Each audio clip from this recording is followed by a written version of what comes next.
Good morning everyone. Just thought I'd do a little update on the asparagus bed. As I've been out and I've had to put a layer of sugarcane mulch on this just to stop it from drying out in our lovely warm Brisbane weather that we're having at the moment. So we'll start at this end, which is near the rock wall. We've still got plenty of strawberries in here. The asparagus is growing up nice and tall. Also over the weekend I've put wire up on these stakes, and I've got like 2 layers. So this sandwiches the asparagus in the middle and stops the ferns falling over.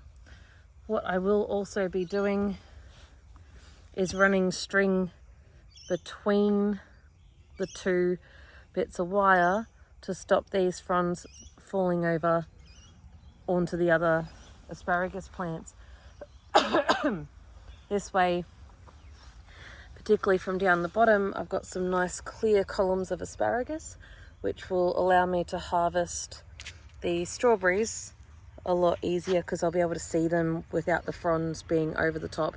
It'll also allow a bit more sunlight into the strawberries, particularly as these asparagus really start kicking on through spring and into summer, even though it feels like summer already. I have some shallots here. This was one shallot. It's now split into 2 and it hopefully will split again. I've got some celery which I grew from seed. This will hopefully survive summer in the front yard. I'm about 40% sure it's going to survive. I've just planted my tomatoes that I grew from seed. I have no idea what variety I planted because I forgot. I just know that they're larger tomatoes, so they're not cherry tomatoes. They're like either an Amish paste or a Roma tomato, like they're one of the larger ones. So I've just planted them. One thing I did do when I planted these tomatoes is I dug all the way down to the depth of the bed and put my tomato at the very base. So it's got maybe 4 inches of stem under the soil surface. That's gonna grow more roots out from the stem and make my tomato a stronger plant because it has a bigger root system and a bigger base. Coming along the bed, I still have the basil. And remember, this is the basil that I got on discount at Woolies with the roots still attached. And on the off chance it survived, I was like, oh yeah, I'll just whack it in. Now, not sure if you can see, but it's starting to produce these little flower buds. So this will be in full flower soon. It's actually been producing flower buds since beginning of July. I've just been trimming them off as much as possible so that I got as much, like I extended my harvest time as much as possible. But with this warm weather, there's no stopping it, and it tends to go a bit bitter and a bit bland, loses that really nice fresh basil flavour once it starts to try and produce flowers. So I did my last big harvest of basil yesterday, made a ton of pesto for the freezer. So I'm just going to let this basil, well, all these basils go to flower, so the bees will come and pollinate them, and hopefully I will get some basil seeds which will self-sow ready for next winter. As we and another little tomato come along, we've still got plenty of strawberries. This is a white silver beet from the Rainbow Lights pack that I've grown from seed and planted out here. Just looking under, there is a yellow one as well. There we go, there we can just see the yellow stem there. The yellow ones are nice and bright, so this adds a bit of, oh, we got a little bit of pink coming through as well. These add colour to the garden, make it look pretty.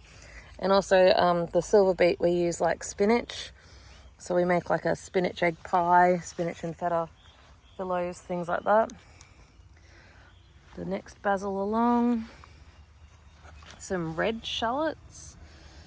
So these, as you can see from the base there, they're going to be a red shallot, which is really good.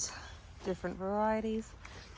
Another tomato, got a little bit of transplant shock there. And as you can see, like the asparagus are doing the leaning thing.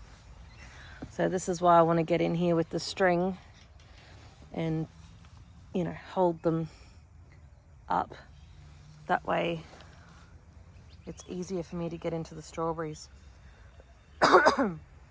This is the tomatoes that I planted when I sort of did this front yard, front section.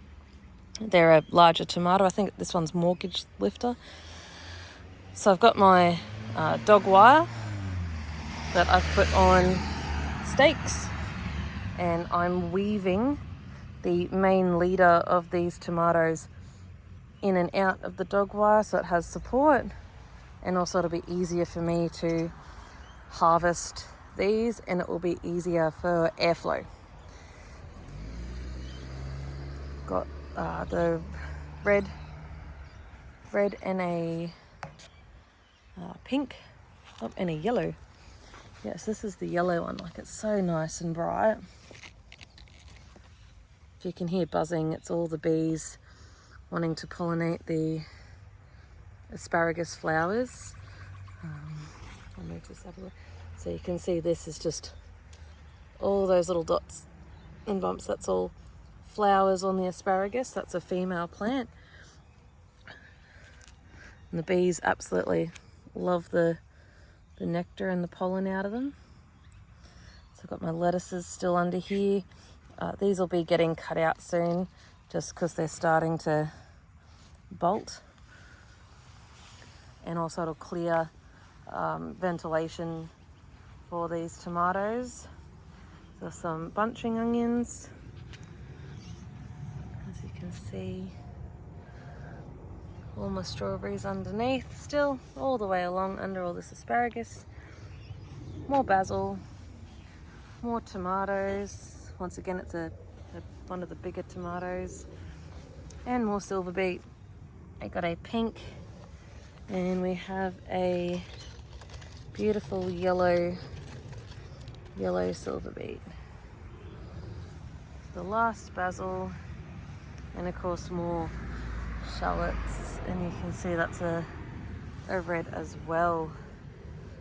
So that is the front asparagus bed with my kumquat in my pot, some kale, Braco onions along the front, parsley, and of course all the flowers that the bees are absolutely loving, particularly first thing in the morning, both the introduced European honeybees and the native stingless bees that are in my hive.